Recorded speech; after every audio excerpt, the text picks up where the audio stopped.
irei Andirá, pelo rio Marau navegar. Garantido faz festa na ilha, minha tribo eu quero levar.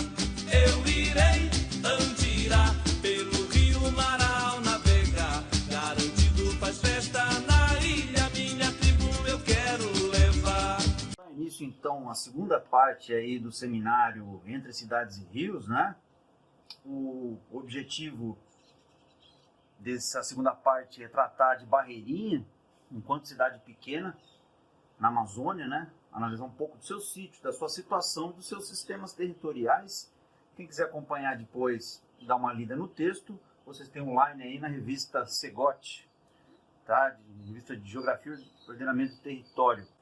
Refletir sobre o fenômeno urbano na Amazônia requer alguns aspectos teóricos sobre a gênese urbana, né? A inserção de ciclos econômicos que a Amazônia passou, relacionados à economia mundo.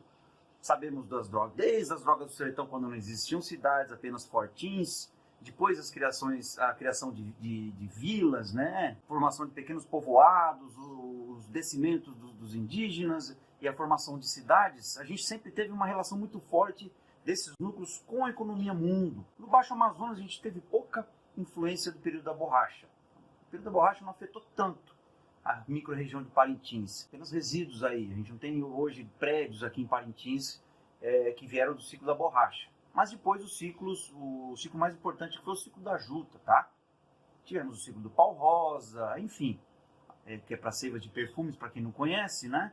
Essa valorização desses produtos vai flutuar com vieses da economia global, né? E a Berta Becker acaba chamando isso aí, chamando a Amazônia de uma economia reflexa. E hoje sabemos a pressão por minério, né? Um dos problemas que surge nessa rede urbana de flutuações cíclicas é a baixa complementaridade que existe entre as cidades. Ali o Osório Machado chegou a chamar de proto-urbanização, que não existia na rede complementos e trocas entre as cidades, tá? Causando pouca complexidade da rede urbana. Então a gente tem que pensar o seguinte: como é que esses antigos padrões de circulação, de extração de excedentes, né, eles vão ser reinterpretados sob as recentes mudanças da economia moderna, os fluxos de verticalidade com a globalização, né? Deságua numa questão ampla que eu faço no texto. Qual seria a capacidade de mediação no ordenamento territorial que tais núcleos urbanos possuem? As pessoas continuam migrando para as cidades e até mantendo vínculos com os interiores, reconstruindo territorialidades, né? E como essas redes de sujeitos vão retomar práticas ou manter práticas territoriais, né? Que vão reinserir o papel dos núcleos numa nova divisão territorial do trabalho. Essa é uma questão interessante. Eu levanto uma hipótese de que tais permanências de ciclos passados, de territorialidades lentas, vão ser absorvidas, né, por relações escalares modernas, vinculadas ao processo de urbanização. Extração de excedentes, de consumo, de novas maneiras de consumo, de circulação, tá? Essa é uma hipótese que está no texto. Bom, o Amazonas ele tem uma desigualdade espacial muito forte desde o advento do período militar, com o crescimento da Zona Franca e depois polo industrial de Manaus. A gente já pode ver essa figura 2 aqui, que é uma tabela, né? Então você vê, por exemplo, Manaus com 33 mil PIB per capita e Barreirinha com 7, tá? Parintins com 9, população 16, 18, 31 do Barreirinha, Manaus com 2 milhões de habitantes, tá? Esgotamento sanitário também é uma discrepância enorme, Manaus com 62, São Sebastião do Otumã com 1,7 de esgotamento sanitário, tá? Fonte do IBGE. Então dá uma olhada em todos esses critérios aí, todos esses dados dessa tabela, para vocês verem a desigualdade espacial enorme que existe entre as cidades do Amazonas, comparando com a capital Manaus, tá? Mesmo com Parintins, que a gente considera uma cidade média. Então, resumindo, pelas desigualdades acentuadas com o polo, né, a manutenção de baixa complexidade nas economias urbanas das cidades pequenas, gerando um processo de densificação da economia popular informal, formando novos bairros, né, alterando muito a morfologia urbana e formando novas práticas espaciais, né? Então, mais uma vez, o transporte fluvial se torna central na análise. Exemplo de Barreirinha, que nós veremos aí já estamos aqui agora na figura 3. A figura 3 coloca a antiga sede, né, no século XIX, hoje freguesia do Andirá. Aqui o rio Andirá, grandioso. No século XIX, esse canal que conectava, ele seca, né, na vazante, na seca. Barcos de maior calado não passam. Então, as elites locais preferiram mudar a sede para o Paraná do Ramos, direção de Parintins e direção de Manaus, tá? Obviamente não é só por causa da seca ou por a falta de acesso e isolamento, mas também porque existia um enorme contrabando de produtos, tá? E a atual sede, então, se encontra aqui no Paraná do Ramos com uma navegabilidade muito maior e uma polarização, sendo polarizada por Parintins e por Manaus, como vemos agora na figura 4. Essa figura 4 aqui, das entrevistas que fizemos, mais de 114, se eu não me engano, entrevistas com embarcações médias, a que mais apareceu intensidade foi com Barreirinha. Essas são embarcações de dois pisos, tá? São barcos médios que a gente chama. Não o barco individual do pequeno agricultor, do pescador. São barcos médios que atendem várias funções, são multifuncionais. E, óbvio, Parintins, como polo universitário, comercial, etc., acabou polarizando Barreirinha. Uma polarização interessante com Juruti também apareceu, né? E, mais uma vez, o fluxo enorme de lanchas que ocorre. Como eu disse no vídeo passado, a sazonalidade ela é muito importante para analisar as cidades da microrregião. Você vê aqui o trajeto na seca, né? Seca, dizemos vazante, né? Quando os rios descem, os caminhos ficam mais longos.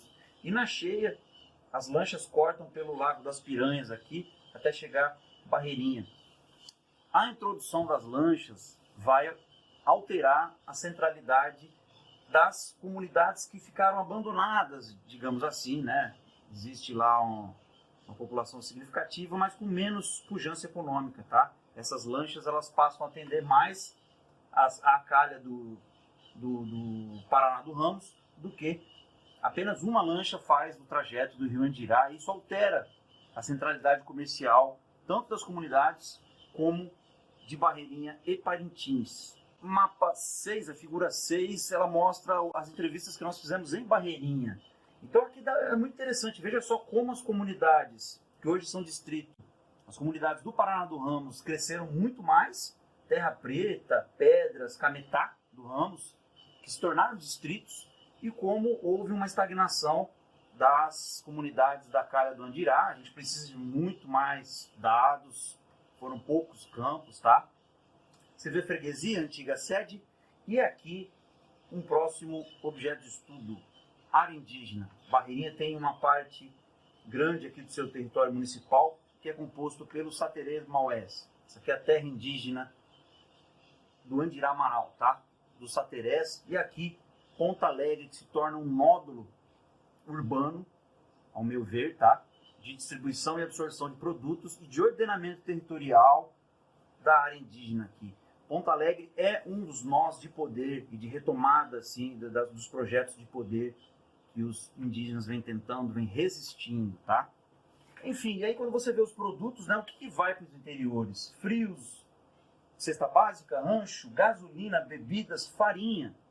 Farinha você vê bastante aqui, né? Em vermelho. Ração, carne de gado. Então, Barreirinha tem uma baixa produção de alimentos. Nós temos os dados agora mais recentes, não anexamos nessa aula. Barreirinha está com uma crise de produção de alimentos, tá? A produção rural está muito baixa realmente. Isso é preocupante para a soberania alimentar, não só de Barreirinha, os outros municípios também apresentam esse quadro. É interessante o gás, né? No interior se costumava sempre a cozinhar a lenha, e hoje você vê gás. Esse fim de semana eu vi uma cena, fotografei de um barquinho carregando um colchão, as pessoas não querem mais dormir nas redes, né?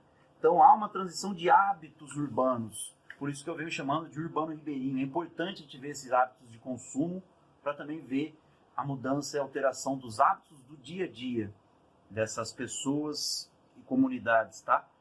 Tá aqui alguns produtos de um supermercado de Barreirinha, que é interessante. Material de construção, queijo, calabresa, é muito consumido, refrigerante, café, o trigo, né?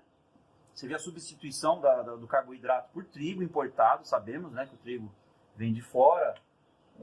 Arroz, como eu comentei no vídeo passado, vela, algumas comunidades não têm luz para todos e a distribuição não é constante, tá? Barbeador, sabão, lavador e massa corrida, tá? Então, esses são os itens bem vendidos aí, que ficam até em destaque nesses supermercados. Aqui um prédio de um dos grupos mais ricos aí de Barreirinha, que ele é distribuidora, é hotel e é restaurante, tá? Tem vários outros prédios. E o que chega dos interiores para Barreirinha? O que chega dos interiores? Muita madeira, tá? E não temos, segundo o IDAM, não temos plano de manejo, tá? Pouco de leite, legumes, farinha, a produção ainda é insuficiente, ovos caipira, caça. Trabalho do Moisés, do NPCAB aí sobre carne de caça, sobre a rede urbana e a relação da carne e da caça, sob orientação da Tatiana Shore, um ótimo trabalho, recomendo. Gado, a gente tem mais gado aqui na região nessa parte aqui, nessa área, do Paraná do Ramos. E pescado também não é tão frequente. Dá para ter uma característica do que se distribui e o que se absorve no sistema urbano ribeirinho que estamos traçando. E, obviamente, isso vai movimentar a economia popular, carvão, pequenas movelarias. Todo dia em Barreirinha chega pilhas e pilhas de madeira, infelizmente sem plano de manejo. Aqui algumas movelarias pequenas, aqui em Parintins tem mais de 50 movelarias, tem um polo, tá? Todas as cidades têm movelarias e produção de barcos também, né, que é necessário, uma região que quase não existem estradas. Madeira para construção de casas, um mercado socialmente necessário, né, vista a crise. Até você está vendo aqui, não, isso aqui não é palha, não é madeira. Consertos e manutenção de embarcações, né, nos tileiros, carpintaria naval, né, a produção de barcos. Acho que em Barreirinha, se não me engano, tem 2 tileiros, que é o nome popular aqui da carpintaria naval. E encerrando essa mais breve explanação nossa aqui, como é que esses fluxos vão alterar a morfologia urbana. Na beira do Paraná do Ramos, a gente tem uma quantidade de fluxos de embarcações maiores, tá? Que a gente chama de sistema urbano fluvial, barcos maiores, prevalece a essência do capital mercantil, e uma beira que liga a rede urbana de Parintins e Manaus, tá? O Pará também, o Pará está muito próximo, o Pará incide cada vez mais com barcos de ferro, grandes embarcações de ferro. Já ao sul, aqui a gente tem o furo do Pucu que liga ao Rio Andirá e às comunidades do Rio Andirá. Eu tenho uma outra configuração aqui complementar, né? E duas avenidas principais ligando as duas beiras, e essa uma beira muito mais popular que eu chamo de urbano ribeirinhos. Vale observar aqui todas as áreas que inundam em Barreirinha. Barreirinha mudou seu sítio urbano para ter melhor conectividade com a rede, mas foi para um sítio que existe uma grande área de inundação, o que todo ano vem dando muito trabalho para os gestores locais. Aqui a formação de pequenas pinguelas, tem a doação de madeiras anual aí para formar marombas, né? Para levantar o assoalho das moradias. Então, para finalizar, existe uma permanência do sistema urbano ribeirinho, né, que estão associadas às longas e constantes trajetórias realizadas por transporte fluvial, né? Isso é herdado por ciclos econômicos passados. No período da borracha se chamava de regatões, que traziam a borracha e deixavam produtos para os seringueiros. Isso é muito raro de se ver hoje. Eu acho que se existe um ou dois regatões no Rio Negro. Eu aqui na micro-região eu não tenho informação de um regatão em si, que troca produto industrial por produto extrativista. Se há essa troca, não existe um barco só de regatão, tá? Eu não conheço, Mas essa territorialidade vai se mudando, existe uma permanência dessa circulação e não mais de troca. As trocas agora são mercantis, monetárias, com vínculos financeiros, óbvio, né? E as funções são estritamente atreladas ao comércio, que existiam os regatões. Antigamente vai ocorrer essa permanência cultural aí, né? Dessas longas trajetórias, tá? Barreirinha, então, cumpre padrões de circulação e extração de excedentes ligados à urbanização, pela maneira com que as redes de sujeitos e suas práticas reinserem os papéis dos núcleos urbanos numa nova divisão territorial do trabalho.